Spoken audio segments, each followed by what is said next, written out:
নিশ্চিতভাৱে এক সুন্দৰ পৰিৱেশ বিৰাজ কৰিছে এই বিষ্ণুপুৰ যুৱ ক্লাবৰ খেলপথাৰখনত। আচলতে আজিৰ প্ৰজন্মই সমাজ গঢ়িবও পাৰে, সমাজ ভাঙিবও পাৰে। এই ক্ষেত্ৰত বিষ্ণুপুৰ যুৱ ক্লাবে বিগত বৰ্ষসমূহৰ দৰেই এইবাৰো ইয়াত আজি দিবানৈশ যি ক্ৰিকেট প্ৰতিযোগিতাৰ আয়োজন কৰিছে, দেখা পাইছোঁ যে এই ক্ৰীড়া প্ৰতিযোগিতাৰ বাবে এই অঞ্চলৰ ৰাইজে হিল্লোল ভাঙি খেল উপভোগ কৰিবৰ বাবেও আহিছে আৰু এই খেলত অংশগ্ৰহণৰ বাবেও বহু প্ৰতিযোগীয়ে ইয়াত ভিৰ কৰিছেহি। আৰু সঁচাকৈ এই ক্ৰীড়া প্ৰতিযোগিতা উদ্বোধন কৰাৰ প্ৰাক মুহূৰ্তত ইয়াত সংস্কৃতিৰ প্ৰদৰ্শন হৈছে। অসমীয়া সংস্কৃতিৰ অন্যতম প্ৰতীক বিহুৰ প্ৰদৰ্শন হৈছে আৰু বিহু প্ৰদৰ্শনৰ সমান্তৰালভাৱে ইয়াত কাৰাটে প্ৰদৰ্শন হৈছে, অন্যান্য নৃত্যৰ প্ৰদৰ্শন হৈছে। স্বাভাৱিকতে কলা আৰু ক্ৰীড়াৰ প্ৰতিযোগিতাই ইয়াক এনেকুৱা এক নান্দনিক ৰূপলৈ পৰ্যবেক্ষিত কৰিছে যেন আঘোণৰ এই শীতৰ সেমেকা ৰাতিটোক ইয়াত জীপাল হৈ উঠিছে। ঢোলৰ গুমগুমনি শব্দত আজিৰ এই খেল প্ৰতিযোগিতাখন স্বাভাৱিকতে এক নান্দনিক ৰূপ প্ৰাণ পাই উঠা আমাৰ পৰিলক্ষিত হৈছে।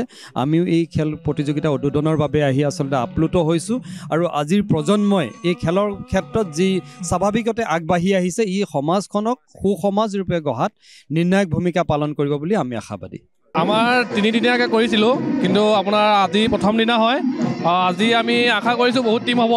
এইবাৰ আমাৰ বিষ্ণুপুৰ যুৱ সংঘৰ দিবানৈশ প্ৰথম হয়। আগতে আমি পাতিছোঁ, ডেট ভাল লাগিলে, বহুত মানুহ আহিছিলে, বহুত খেলুৱৈ আহিছে। আৰু এইবাৰ দিবানৈশত আমি প্ৰথমবাৰ দেখিবলৈ পাইছোঁ। আমাক বহুত ফোন যোগে মানে আমাক টিমসকলে কিমানমান টিমে এতিয়া অংশগ্ৰহণ কৰিছে? আমাক ফোন যোগে এতিয়ালৈকে আমাৰ 50তকৈ ওপৰত টিমে যোগাযোগ কৰিছে, কিন্তু আমি আজি গম পাম আজি প্ৰথম নিশা আজি কিমান টিম। আজি যদি আমাৰ আশা আমি 40-50টা টিম পাম, তাৰ কাইলৈ আকৌ আহিবই। দূৰণি টিমখিনি কাইলৈ আহিব। আজি আমাৰ ওচৰে আৰু দূৰণি পুৰস্কাৰ কি ৰাখিছে? পুৰস্কাৰ আমি প্ৰথম প্ৰাইজ ৰাখিছোঁ আমি 70,000 নগদ ট্ৰফি আৰু ছেকেণ্ড প্ৰাইজ 40,000 লগত ট্ৰফি আৰু man of the series, man of the match, best bowler year trophy আছে, লগত আৰু কিবা দিয়া হ'ব।